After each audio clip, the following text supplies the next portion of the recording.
Ry malagasy prêtandrazana, ry tanora, zandry, zanaka malagasy, tompoko lahy sy tompoko vavy.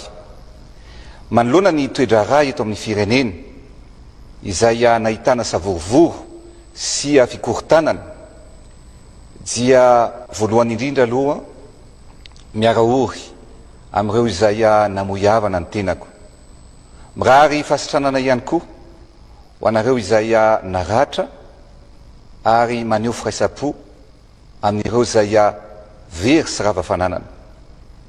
Etsika niainga tamin'ny fitakiana zo fototra ilain'ny malagasy noa nataonareo tanora fantatro ny atezerana, ny alahelo ary ny fasairanana nateraky ny patapatapahan-jiro sy eo ihany koa ny tsy fahampiny ny famokarana herinaratra.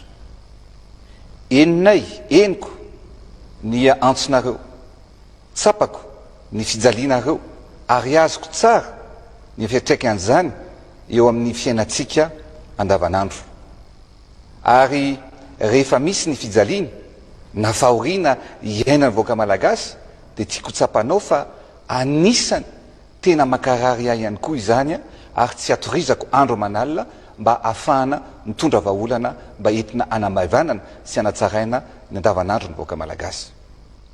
Ka noho izany ny fitakiana izay nataonareo, ny sedra izay nampamgiry firy anareo dia eninay ary ekeny sy ifonana raha misy ireo mpikambana eo anivon'ny gouvernemanta izay tsy nahavita sy natateraka ny asa izay nandrasan'ny vahoaka taminy.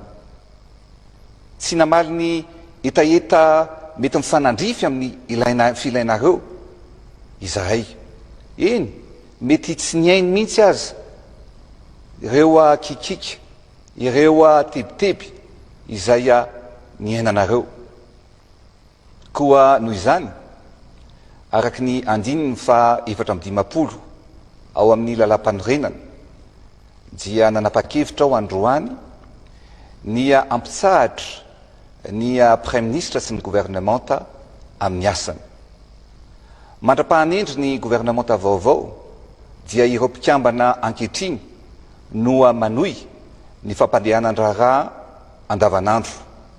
Ao anatin'ny 3 andro isika dia andray ny anarana atolotra ho premier ministre vaovao ary rehefa vita izany dia anome fe-potoana ny premier ministre ananganany ny gouvernemanta.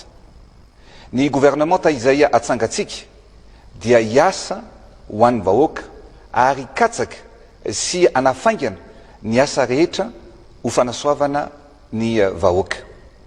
Koa ho an'ireo rehetra izay manana ny fitiavan-tanindrazana, anompo firenena, vonina tsy hanao kolikoly, mikatsaka hatrany ny fanasoavana ny vahoaka, manana ny fahaiza-manao, afaka mamaly ny etaetam-bahoaka amin'ny departemanta ministeriel izay mifandraika amin'ny fahaizany sy ny trakefany.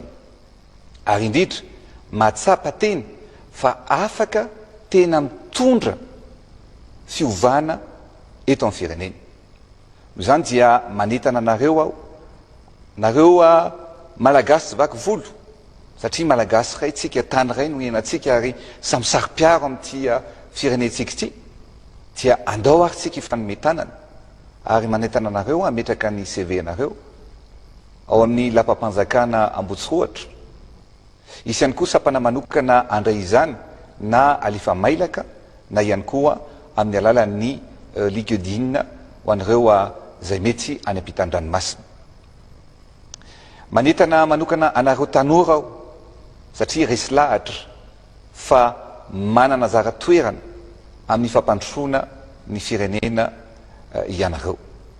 Ry tanora, zandry, zanaka malagasy, ny hetsika izay nataonareo dia fitakiana zo, fanehoana hevitra nefa dia lasa nisy nanararoatra ka nivadika ho fanimbana, fandrobana ary fandoroana orinasa sy fananan'olona eto anivon'ny firenena. ary voamaly eo dia nitsidika ireo toerana izay simba sy may ontsa ny foko rehefa nahita ny fahasimbana sy ny faharavana satria dia ny zavatra tsapa dia nininana tao nisy andian'olona nanao fotsiny ny namaky ary nandoro ary avao kosa ireo olona hafa olom-pirenena dia navela niditra zay nandroba an'ireny toerana maro samihafa ireny. Niresaka tamin'ireo tompona orinasa izay voakasiky zany ao ary amanarivony maro dia maro no very asa ankehitriny ary satria sarotra ny fanarenana izay tokony ho atao. Misy kajona orinasa marobe tao anatin'ireny may ireny ary tena betsaka ny fianakaviana no latsa-dranomaso malahelo satria le orinasa zay isan'izy ireo dia tsy afaka ny anointsony aloha ny asa zay natao ary zay indrindra no tsy maintsy hoe miara mijoro isika, miara miatrika isika ary indrindra miara manangana indray isika an'ireo zay simba sy potika.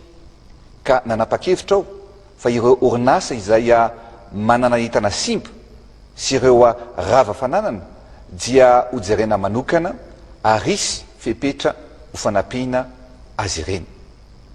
Anisan'izany ohatra ny fampindramam-bola zay efa vita ny resaka amin'ny banky tsy miankina ary ny zana-bola dia ho raisin'ny fitondram-panjakana an-tanana zany hoe crédit atao zéro mba ahafahan'ireo orinasa mba manana vola hoentina anarenana sy anakanana indray an'ireo orinasa. Izay ihany koa dia isy ihany koa ny subvention na ny fanampiana manokana izay ho raisin'ny fitondram-panjakana indrindra ho an'ireo orinasa izay marefo. Ho fanohanana ny fandoava-kitra ihany koa dia ho foanana ary misy fomba hijerevana ny ahafahantsika manalefaka ny etra ho an'ireo zay tratran'izany.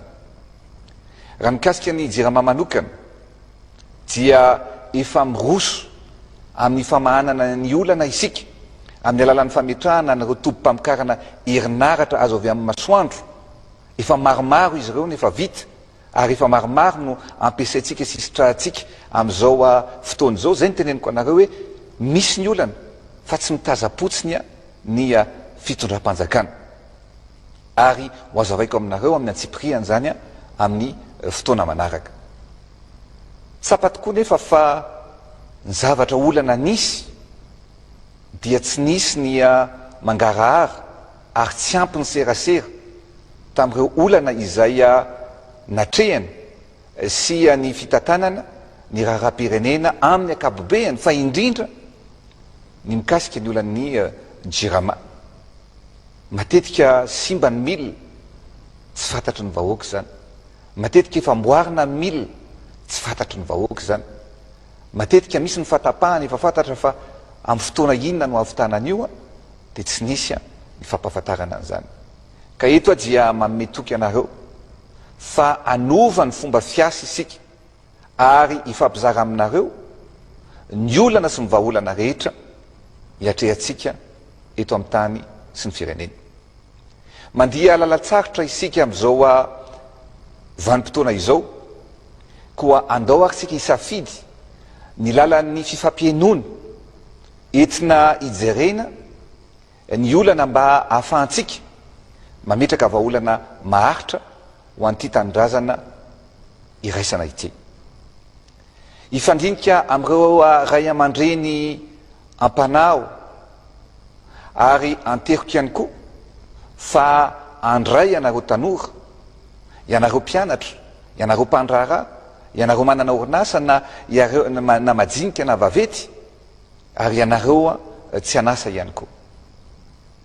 Singaniko etona fa ametraka tedi-bola manokana isika anatsarana ny andavanandrom-piainana ireo mpianatra eny amin'ny anjerimanontolo, hojerevana ihany koa ny trano hipetrahana sy ireo afodi-drafitrasa rehetra izay manodidina an'izany. Ohatranareo ihany aho matsapa toanareo ihany koa ary fantatro fa tena mamparary anareo ny kolikoly izay misy eto amin'ny firenena, izay manimba sy mamotika ny firenentsika. Noho izany dia hiara-hiady amin'izany isika, anala izany isika ka ametraka ny rariny sy ny hitsiny eto amin'ny firenena ho an'ny zanatsika ary indrindra ho an'ireo tanora. Fa kosa raha manam-pitiavana an'ity firenena ity isika dia etoa tena milaza amintsika horetany horen-danitra fa tsy hisy mihitsy fandrosoana afaka apetraka raha tsy misy ny fitoniana sy ny filaminana. Eto zao dia milaza aminareo fa maro ireo tetikasa izay vantsinin'ny banky iraisam-pirenena vola efa andalam-pandehanana daholo zany zavatra rehetrarehetra any ary amany olana betsaka amin'ny resaka rano, amin'ny resaka jiro sy amin'ny lafiny maro samihafa. Fa raha mikorotana isika dia ho suspendu na tsy afaka ho tohizana ireo asa rehetra izay efa natomboka sy tokony ho atao. Ary zay no atsoko ny faindrentsika rehetra raha manana fitiava-tanindrazana tsika dia tsy mirona mihitsy makany amin'ny fampisarahana, fa mirona makany amin'ny zavatra mampiray sy mampitambatra anasoavana an'ity tanindrazana iombonana ity. Andro vitsilasy zay dia maro ireo mpandroba na anararoatra ny toe-java-misy ka zay ny antony lazaiko aminareo vahoaka malagasy eto fa nametraka isika ny cellule anti-pillage zay misy tomobile maro, misy mpitandro ny filaminana maro, mifamezivezy manerana ny tanàna izy ireo satria lahara-pamehana aloha amin'izao tsika amin'ny teny zao ny mamerina ny filaminam-bahoaka sy ny fandriam-pahalemana. Tsisy indrafo fa hosaziana araka ny lalàna ireo zay mini manankirotana manimba sy mandroba fananan'olona, fa indrindra ireo zay mikasa ny anankirotana an'ity firenena iramanana ity. Etaniko ihany koa ianareo rehetra eny anivon'ny fokontany mba hiara-isalahy amin'izany. Manomboka eto dia anova famindry isika, anome sy anana anjara toerana bebe kokoa ianareo tanora amin'ny fanolorana vahaolana.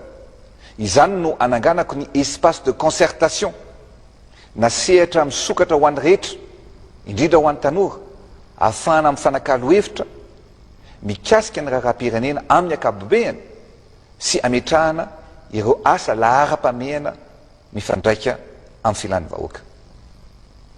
Tombotsoan'ny vahoaka no tanjona fa tsy tombotsoan'olom-bitsy, ary tsy hisy malagasy avelantsika overanjara amin'ny fampandrosoana an'ity Madagasikara malalantsika ity.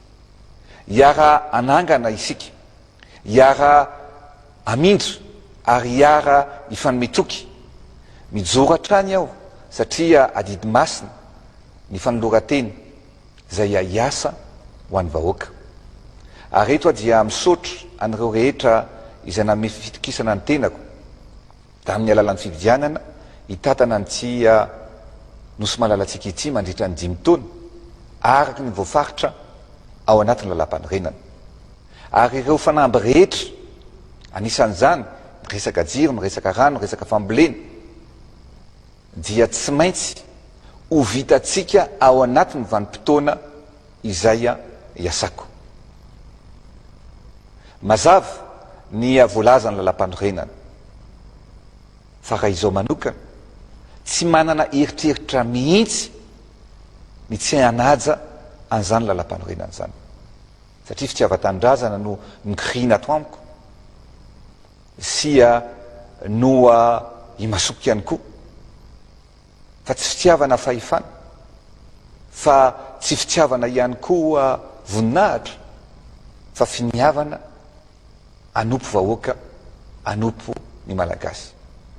Tompo-klasy, tompo-vavy, lesona lehibe no afaka sitomina sy tsoahana amin'ny zavatra nitranga teto amin'ny firenena tao anatin'izay andro vitsy zay, ary anao dingana entitra sy mazava isika anatsarana ny fomba fiasa ary indrindrindrindra mba hiatohana ny zoanareo sy ny filan'ny vahoaka malagasy.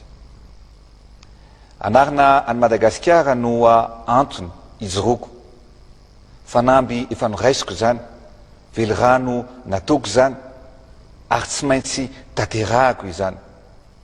Ny vahaolana, ny tsy vahaolana mihitsy, ny fampisaraham-bazana sy ny fankalana. Ny fifandomana dia mitarika instabilité sy fanakorontanana. Koa manao antsoavo aminareo tanora mba ho tony isika ka tsy misy manana tombotsoa mihitsy amin'ny korotana sy ny faharavana sy ny fampitehana izay endrika hita eto amin'ny firenena amin'izao tsika miteny izao. Koa andao ary hisafidy mba hiray fo ary anangana indray ity firenena malalatsika ity, izay simba dia mbola arenina, ary noho izany dia hiaraka androso isika fa izany no adiditsika ho an'ny tanindrazana. Maraka atsika azo soa, azo fiadanana, ary indrindrindrindra samitsika rehetra ho tahin'Andriamanitra. Misaotra tompokila, mankasitraka tompofavy.